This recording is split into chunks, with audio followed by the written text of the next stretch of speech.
Kertas dokumen hak asuh itu terasa seperti es di tangan Rani. Dia berdiri di tengah ruang tamu rumah besar Kakek Bambang, dikelilingi lebih dari 30 anggota keluarga Wijaya, yang semuanya menatapnya dengan mata terbelalak dan mulut terbuka lebar. Reuni keluarga tahunan yang biasanya penuh tawa dan cerita, lama itu mendadak berubah jadi mimpi buruk pribadinya. Wah, Rani, kata Intan dengan senyum manis palsu yang bikin bulu kuduk merinding. Kupikir sudah saatnya kamu menerima kenyataan. Darmo ingin melanjutkan hidup dengan benar sekarang. Mantan suaminya, Darmo, berdiri di belakang pacar barunya seperti pengecut, bahkan tidak berani menatap mata Rani. Sudah 2 tahun sejak perceraian mereka, tapi Darmo masih saja menemukan cara baru untuk mempermalukannya. Apalagi di sini, di depan seluruh keluarga besar, di reuni yang sudah Rani datangi selama 15 tahun. Tangan Rani gemetar saat menunduk memandang dokumen pengadilan itu. Perubahan hak asuh anak tercetak tebal di bagian atas. Tapi mereka kan sudah cerai. Opo-apaan ini? Itu soal hak asuh, sayang, lanjut Intan sambil membocok kebingungan di wajah Rani. Darmo pikir Alyo akan lebih baik tinggal full time dengan kami, di lingkungan rumah yang stabil. Ruangan langsung sunyi senyap. Bahkan anak-anak kecil yang tadi bermain di sudut berhenti. Bibi Moyo terkesiap. Paman Joko menjatuhkan rahangnya. Nenek Sri memegang dodo. Dan saat itu Rani mendengarnya, tawa. Bukan tawa biasa. Putrinya Alyo yang berusia 13 tahun malah tertawa keras. Tertawa sambil melihat Intan yang sedang berusaha menghancurkan hidup mereka di depan semua orang. Alyo, bisik Rani sot. Ini bukan lelucon. Tapi Alyo terus tertawa, menyekok air mata di sudut matanya. Dia menatap Intan dengan senyum aneh yang belum pernah Rani lihat sebelumnya. Bukan senyum bahagia. Senyum itu membuat perut Rani berbalik. Oh, Intan, kata Alyo dengan suara yang menggema di ruangan sunyi. Kamu benar-benar luar biasa. Senyum percaya diri Intan sempat goyah sesaat. Maaf. Alyo memiringkan kepala, masih tersenyum licik itu. Maksudku, kamu punya nyali besar bicara soal rumah stabil dan keluarga yang layak. Darmo, apa yang dia lakukan? Kata Darmo akhirnya angkat bicara, suaranya gugup. Alyo mengabaikan ayahnya sepenuhnya. Matanya tetap terkunci podo Intan. Bu, bolehkah aku tunjukkan podo semua orang opo yang mereka lakukan di ruang kerja kakek tadi? Sunyi yang menyusul begitu pekat sampai Rani bisa mendengar jam dinding tua di lorong berdetak. Wajah Intan berubah dari percaya diri jadi bingung, lalu panik. Apa maksudmu? Suara Intan meninggi.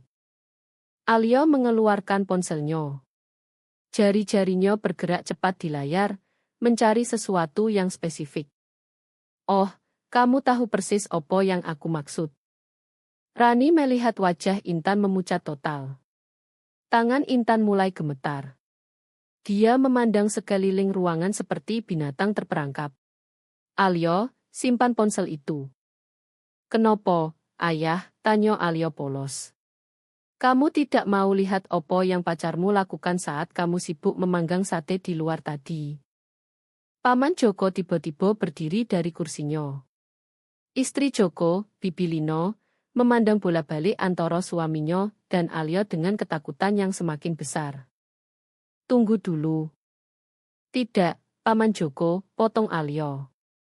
Kupikir semua orang harus tunggu dan lihat ini. Intan mencengkeram lengan Darmo. Kita pergi sojo. Ini gila. Anak ini pasti mengodo-odo. Tapi Alyo mengangkat ponselnya tinggi-tinggi agar semua bisa melihat layar. Apakah aku mengodo-odo, Intan? Rani tidak bisa melihat apa yang odo di layar dari posisinya, tapi reaksi Intan sudah cukup. Wajah Intan seperti mau muntah. Cengkeramannya di lengan Darmo semakin kencang. Itu bukan kamu tidak boleh, Intan tergagap. Tidak boleh opo, tanya Alyo manis. Tidak boleh tunjukkan video yang aku rekam tentang kamu dan Paman Joko di ruang kerja kakek 1 jam lalu. Ruangan meledak. Suara-suara berteriak bersamaan. Bibi Lino melompat dari kursi. Kakek Bambang wajahnya memerah. Nenek Sri terkesiap keras. Tapi di tengah kekacauan itu, Rani hanya bisa menatap putrinya. Putri pemberani, cerdas, dan tangguh yang entah bagaimana baru saja membalikan keadaan terhadap wanita yang ingin menghancurkan keluarga mereka. Alyo menatap Rani dan mengedipkan mata. Bu, boleh aku tekan play? 3 hari sebelumnya, Rani menatap ponsel di tangannya sambil membaca pesan untuk kali kelima. Reuni keluarga Wijaya tahunan, Minggu pukul 2 siang. Harap datang bersama Alyo. Nenek Sri. Rani ingin melempar ponsel ke dinding dapur apartemen kecilnya. Hal terakhir yang dia butuhkan adalah menghabiskan seharian melihat Darmo pamer-pamer dengan Intan, berpura-pura jadi pasangan sempurna. Bu, wajahmu laki-laki, koto Alyo dari meja dapur tempat dia mengerjakan Wajah opo? Wajah yang kamu buat saat ayah melakukan hal bodoh. Rani mendesah dan duduk di depan anaknya. Nenek Sri mengundang kita ke reuni. Pensil Alyo berhenti bergerak. Ayah akan datang. Pasti bersama dia. Alyo diam sejenak, lalu menatap Rani dengan mata coklat serius, yang mirip sekali dengan ibu Rani dulu. Kamu mau pergi? Itu pertanyaan yang sulit. Sebagian diri Rani ingin bersembunyi selamanya di apartemen. Keluarga Wijaya sudah jadi keluarganya selama 15 tahun. Rani pernah bantu merencanakan reuni, masak, rayakan ulang tahun dan hari raya bersama mereka. Saat Rani dan Darmo cerai 2 tahun lalu, Rani pikir dia kehilangan semuanya. Tapi kakek Bambang menelepon pribadi saat Natal lalu. Rani, sayang, surat cerai tidak mengubah fakta bahwa kamu keluarga. Kamu besarkan cucu kami. Kamu odo saat Nenek Sri operasi. Kamu Wijaya dalam segala hal yang penting. Aku tidak tahu, nak, akui Rani. Mungkin awkward. Alyo meletakkan pensil. Bu, tahu pendapatku. Kamu takut sama Intan. Aku tidak takut Intan. Yo, kamu takut. Dan aku mengerti. Dia lebih muda, lebih cantik, dan dia rebut ayah dari kita. Coro Alyo mengatakan itu dengan datar membuat hati Rani hancur. Anak 13 tahun seharusnya tidak memikirkan hal-hal seperti ini. Dia tidak rebut ayah. Ayah yang memilih sendiri. Pilihan buruk. Rani tidak bisa membantah. Alyo membungkuk ke depan. Tapi Bu, keluarga itu sayang sama kamu. Kakek Bambang masih kirim kartu ulang tahun. Nenek Sri telepon tiap minggu. Bibi Moyo selalu tanya kabar. Kenapa kita harus sembunyi hanya karena ayah jadi idiot? Kadang putrinya terlalu pintar untuk usianya. Lagi pula, lanjut Alyo, aku ingin ketemu sepupu-sepupu dan ingin lihat Intan berusaha cocok dengan keluarga kita. Rani tersenyum. Keluarga Wijaya memang bisa overwhelming bahkan untuk orang yang sudah lama kenal. Intan baru 6 bulan. Kamu benar-benar mau pergi? Benar-benar mau. Dan aku mau kamu pakai gaun biru yang bikin kamu kelihatan keren. Gaun biru terlalu mewah untuk barbecue keluarga. Bu, Alyo memandang dengan tatapan khasnya. Percaya sama aku kali ini.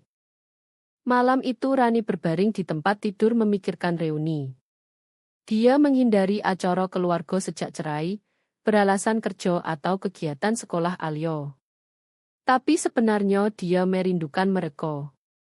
Merindukan pelukan Nenek Sri, lelucon kakek Bambang yang payah, keramaian sepupu-sepupu, dan cara Paman Joko selalu gosong saat memanggang sate.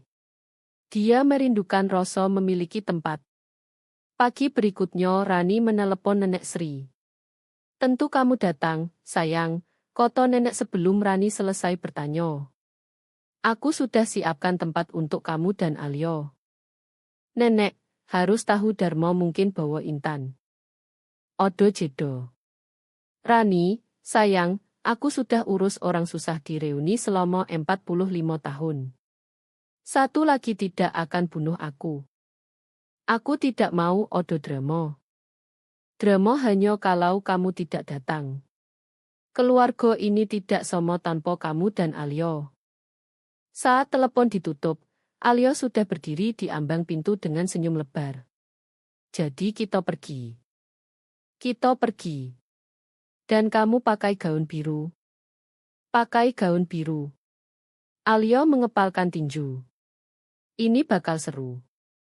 Kerikil berderit di bawah ban mobil saat mereka memasuki halaman bundar rumah kakek Bambang.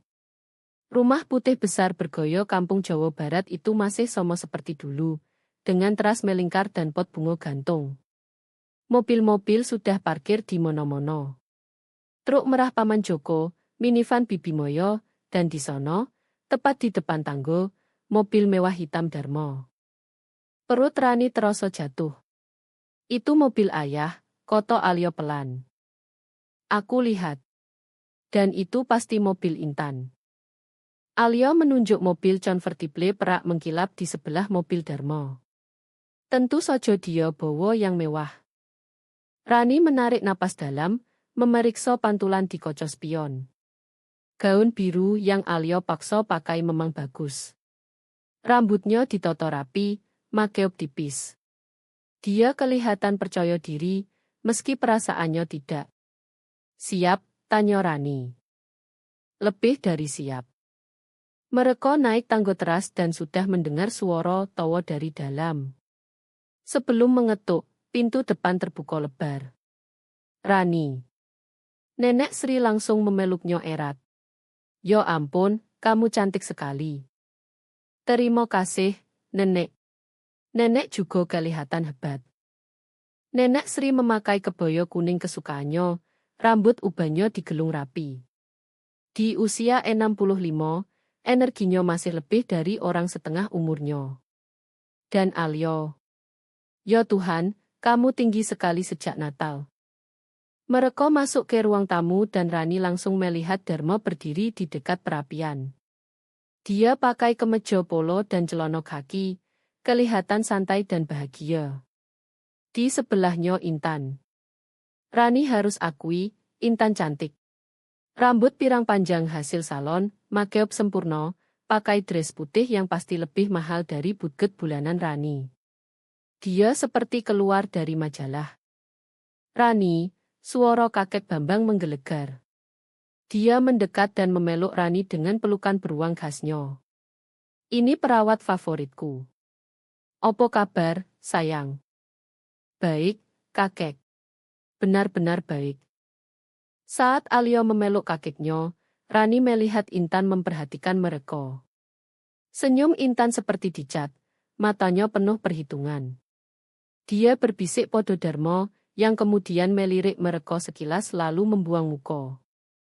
Rani, ingat Intan kan, kata Darmo sambil mendekat bersama pacarnya. Tentu. Halo, Intan. Halo, Rani, suara Intan manis tapi odo duri di bawahnya. Kamu kelihatan lumayan. Terima kasih. Kamu juga cantik. Intan tersenyum lebih lebar. Terima kasih. Darma beli dress ini minggu lalu. Dia punya selera bagus sekali. Rani merasakan Alyo menegang di sampingnya. Putrinya selalu pandai membocok orang. Bu, boleh aku cari sepupu-sepupu? Tentu, sayang. Saat Alyo pergi, Intan mendekat. Pastilah berat buat kamu datang ke acara keluarga seperti ini. Maksudku, sekarang Darma dan aku bersama. Sebenarnya senang sekali bertemu semua orang. Keluarga ini sangat berarti buatku. Oh, aku yakin. Tapi segalanya berubah, kan? Orang-orang melanjutkan hidup. Sebelum Rani jawab, Bibi Moyo muncul di sampingnya. Rani, aku sudah nunggu kamu datang. Aku butuh pendapatmu di dapur. Rani mengikuti Bibi Moyo dengan lega. Di dapur Bibi Moyo memberikan segelas es teh dan menggeleng. Gadis itu baru 20 menit di sini sudah mengatur ulang bunga nenek dan usul ganti menu tahun depan. Dia bukan mencoba cocok. Dia mencoba mengambil alih. Dari jendela dapur Rani melihat Alia bermain dengan sepupu-sepupunya di halaman belakang. Anaknya kelihatan bahagia, itu membuat Rani lebih tenang. Jangan biarkan dia ganggu kamu, kata Bibi Moyo. Kita semua tahu siapa yang sebenarnya bagian dari keluarga ini. Tapi saat Rani memandang Intan melalui pintu, yang tertawa keras podo lelucon Paman Joko sambil memegang lengan Darmo posesif, Rani punya firasat hari ini akan sangat panjang. Matahari siang semakin panas dan Rani sudah bosan melihat Intan menguasai kerumunan seperti calon wali kota.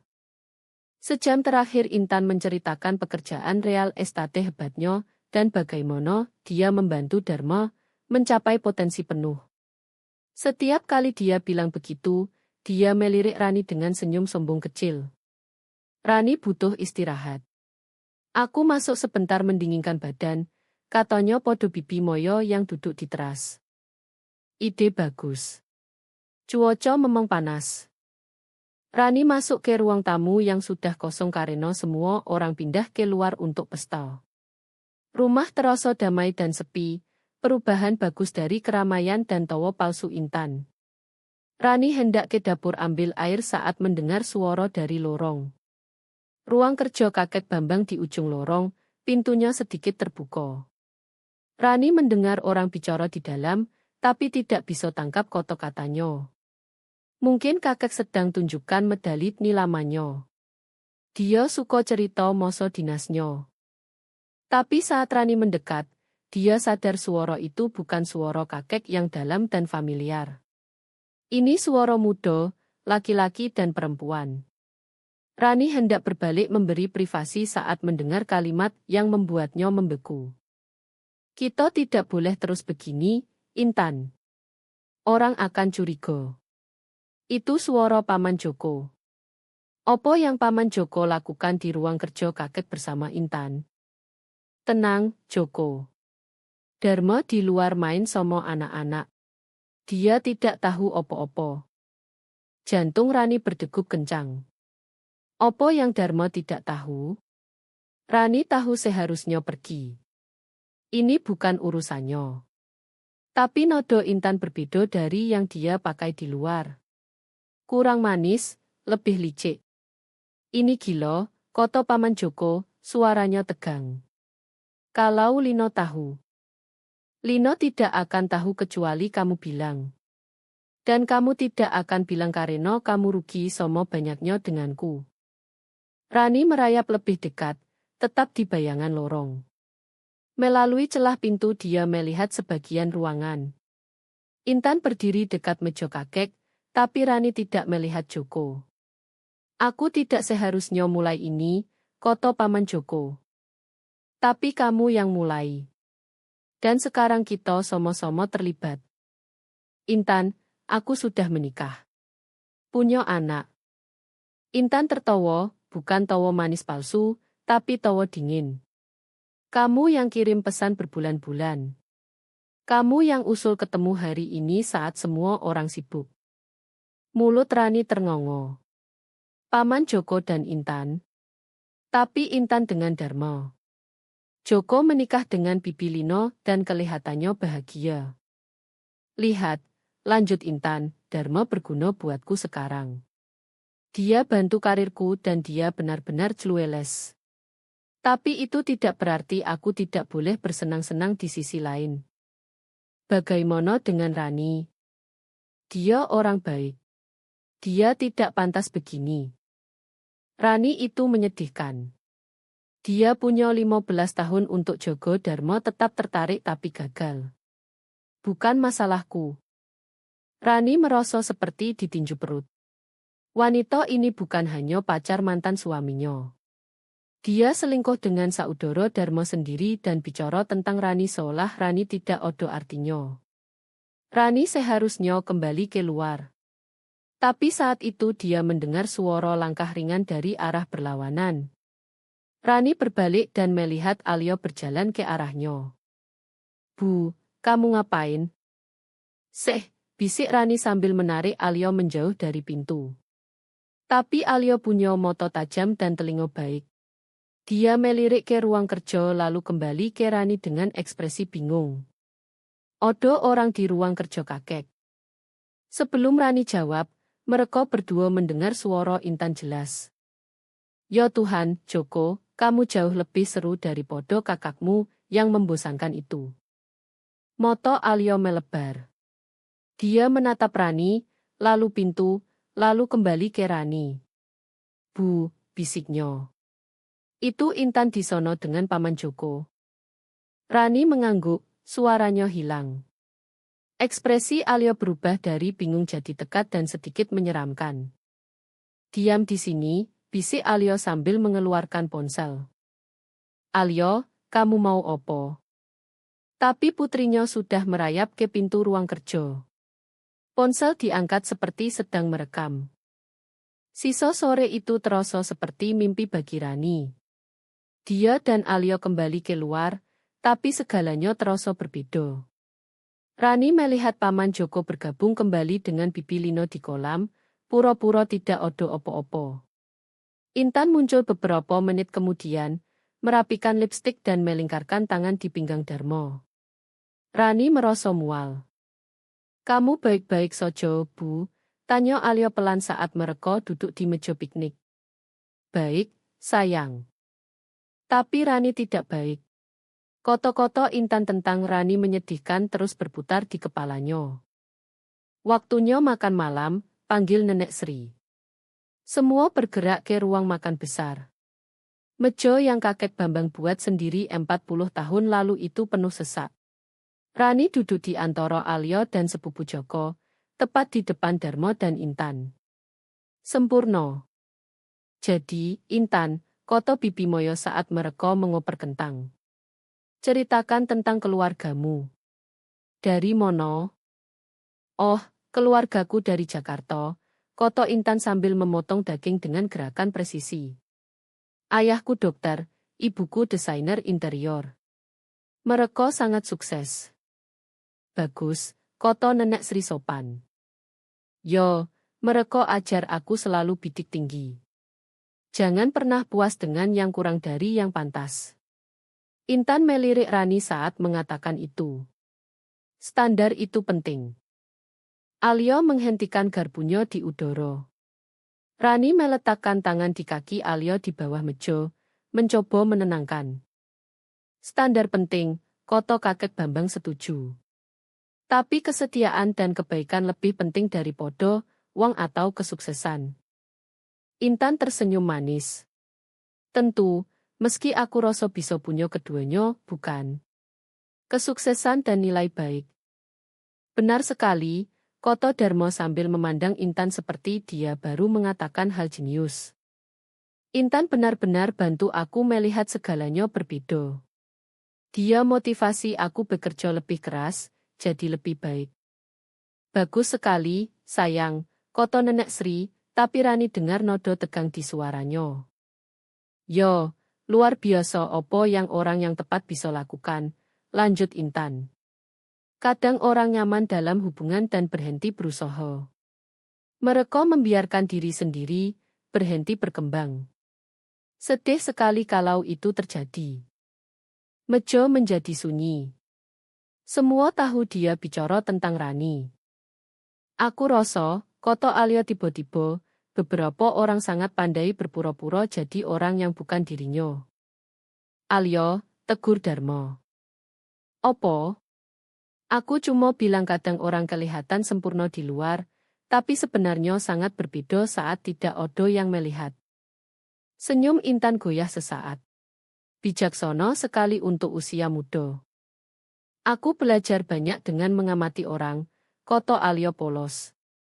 Kamu akan terkejut opo yang bisa kamu lihat saat orang pikir tidak ada yang memperhatikan. Rani mencengkeram kaki Alyo lebih keras. Putrinya bermain dengan api. Setelah makan malam, semua berkumpul di ruang tamu untuk dessert dan kopi. Biasanya ini bagian favorit Rani di reuni, saat semua santai, cerita, dan tertawa bersama. Tapi malam ini terasa berbeda. Sebenarnya, Koto Intan tiba-tiba berdiri. Dharma dan aku Odo yang ingin bagikan dengan semua orang. Perut Rani jatuh. Dharma kelihatan terkejut seolah ini tidak direncanakan. Intan, mungkin kita tunggu. Tidak, sayang. Ini saat yang sempurna. Kita semua keluarga di sini. Intan berjalan ke tasnya dan mengeluarkan amplop coklat. Aku pikir ini waktu yang tepat untuk resmi. Dia berjalan ke Rani dan menyodorkan amplop dengan senyum manis palsu yang sama. Opo ini, tanya Rani, meski perasaan buruk sudah odo. Hanya dokumen yang butuh tanda tanganmu. Dharma ingin maju dengan benar. Dan kupikir sudah saatnya kita semua terima bahwa masa lalu adalah masa lalu. Tangan Rani gemetar saat membuka amplop.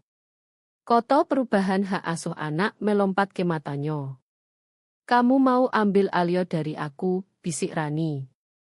Kami hanya pikir Alyo akan lebih untung di lingkungan rumah yang lebih stabil. Koto Intan cukup keras agar semua dengar.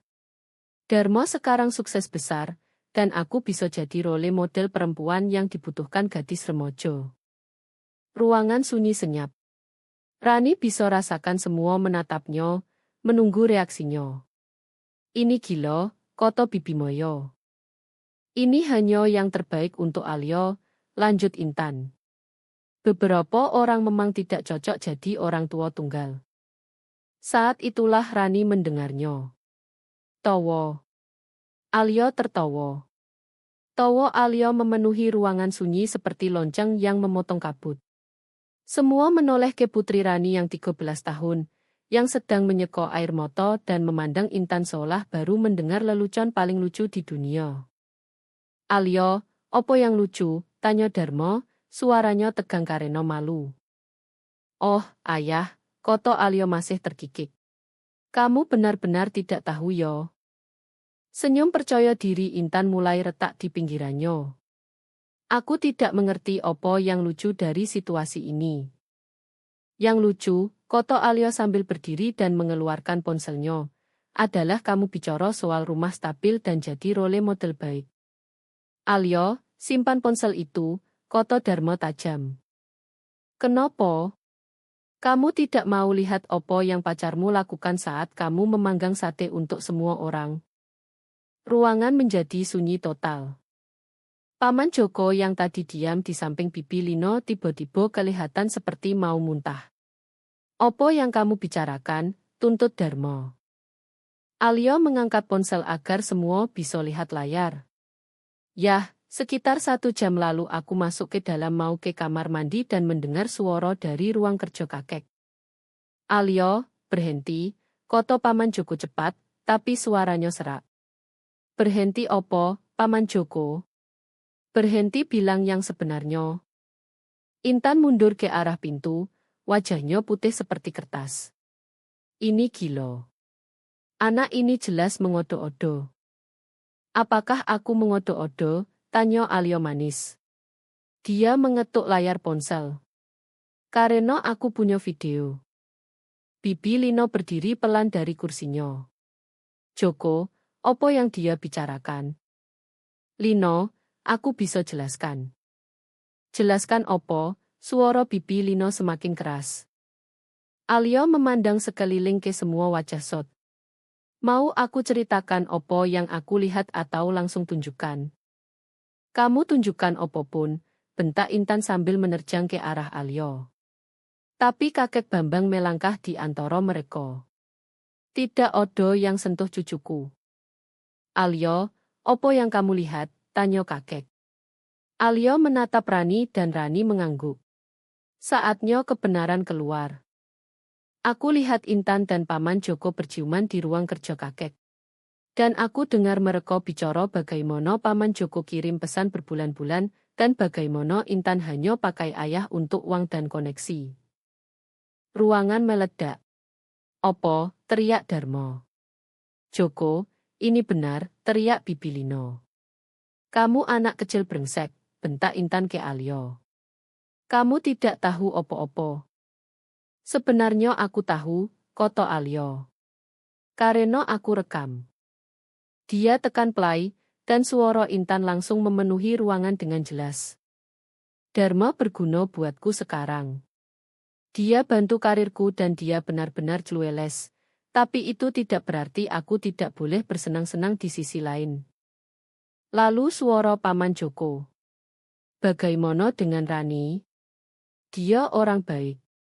Dia tidak pantas begini." Dan Intan lagi. "Rani itu menyedihkan. Dia punya 15 tahun untuk Jogo." Darmo tetap tertarik tapi gagal. "Bukan masalahku." Wajah Darmo berubah dari bingung ke sakit hati ke marah dalam 3 detik. "Kamu bilang aku membosankan. Kamu bilang aku clueless. Kamu bilang Rani menyedihkan." Suara Darmo semakin keras tiap koto. "Aku cuma kesal. Aku tidak bermaksud." "Keluar!" Suara kakek Bambang menggelegar. "Keluar dari rumahku sekarang juga." Intan memandang sekeliling ke semua wajah marah dan jijik. "Ini gila. Kalian semua gila." "Yang gila," koto Alia tenang, "adalah kamu pikir kamu bisa lolos begitu saja." Intan merebut tasnya dan lari ke pintu. Mereka mendengar mobilnya menyolo dan ban berdecit di kerikil saat dia kabur. Ruangan sunyi kecuali suara Darmo menangis. Sunyi yang menyusul kepergian dramatis Intan terasa berat seperti udara sebelum badai akhirnya pecah. Darmo berdiri di tengah ruang tamu, air mata mengalir di wajahnya, kelihatan hilang dan hancur. Paman Joko ambruk ke kursi, kepala di tangan. "Aku sangat menyesal," bisik Darmo sambil memandang Rani. "Rani, aku sangat menyesal." Selama 2 tahun Rani bermimpi mendengar koto-koto itu. Tapi sekarang saat koto itu akhirnya datang, Rani lebih merasa sedih daripada puas. Ini bukan cara dia ingin dibuktikan benar. "Darmo," koto Rani pelan. "Kita perlu bicara, tapi bukan di sini. Bukan sekarang." Kakek Bambang mendekati Alyo dan meletakkan tangan besarnya di bahu cucunya. "Nona kecil, itu hal paling berani yang pernah aku lihat. Aku tidak bisa biarkan dia sakiti Bu lagi," koto Alyo sederhana. "Dan aku tidak bisa biarkan dia hancurkan keluarga Paman Joko juga." "Kamu melakukan hal yang benar, sayang," koto Nenek Sri sambil memeluk Alyo. "Kadang kebenaran sakit, tapi selalu lebih baik daripada hidup dalam kebohongan." Bibi Moyo berdiri dan mendekati Rani. "Rani, sayang, aku minta maaf. Beberapa dari kami tidak yakin apa yang harus dipikirkan saat Darmo pergi. Kami seharusnya tahu lebih baik." "Kamu tidak berutang apapun padaku," koto Rani. "Keluarga ini selalu baik padaku. Dan kamu selalu baik pada kami," koto kakek Bambang tegas. "Surat cerai tidak mengubah itu. Kamu Wijaya, Rani. Selalu." Rani merasakan air, mata mulai menggenang. Setelah 2 tahun merasa tidak punya tempat, koto-koto ini berarti segalanya. "Bagaimana dengan dokumen hak asuh?" tanya sepupu Joko sambil menunjuk kertas yang masih berserakan di meja kopi. Alyo mendekat dan mengambilnya. Tanpa koto dia merobeknya jadi 2, lalu 2 lagi, lalu lagi. "Kupikir ini milik tempat sampah." "Alyo," koto Darmo suaranya bergetar. "Aku tidak pernah ingin ambil kamu dari ibumu.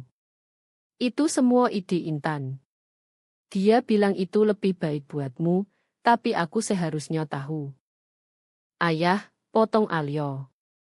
"Kamu seharusnya tahu banyak hal, seperti jangan percaya orang yang bicara buruk tentang keluargamu di belakang." Darmo meringis tapi mengangguk. "Kamu benar. Aku membuat pilihan buruk. Aku sakiti kamu dan ibumu, dan seluruh keluarga ini. Yo, kamu lakukan, Koto Alyo datar. Tapi orang bisa berubah kalau benar-benar mau. Paman Joko akhirnya mengangkat kepala dari kursi. Wajahnya merah dan bengkak karena menangis. Aku harus cari Lino. Aku harus coba perbaiki ini. Joko, Koto Kakek Bambang tegas. Kamu harus lebih dari coba. Wanita itu baik padamu selama 22 tahun. Aku tahu, ayah. Aku tahu. Paman Joko berdiri pelan. Rani, aku minta maaf atas opo yang Intan katakan tentangmu. Dia salah. Kamu bukan menyedihkan. Kamu salah satu orang paling kuat yang aku kenal. Terima kasih, Joko. Kuharap kamu bisa baikan dengan Lino. Setelah Paman Joko pergi mengejar istrinya, keluarga perlahan mulai rileks. Anak kecil kembali bermain. Orang dewasa mulai membersihkan sisa makan malam. Tapi suasana sekarang berbeda, lebih ringan, seolah racun sudah diangkat dari udara. Bu, Koto Alyo sambil duduk di sebelah Rani di sofa. Kamu baik-baik saja. Aku lebih dari baik, Koto Rani sambil memeluk putrinya. Aku bangga padamu. Apa yang kamu lakukan butuh keberanian besar. Aku belajar dari yang terbaik, Koto Alyo sambil bersandar.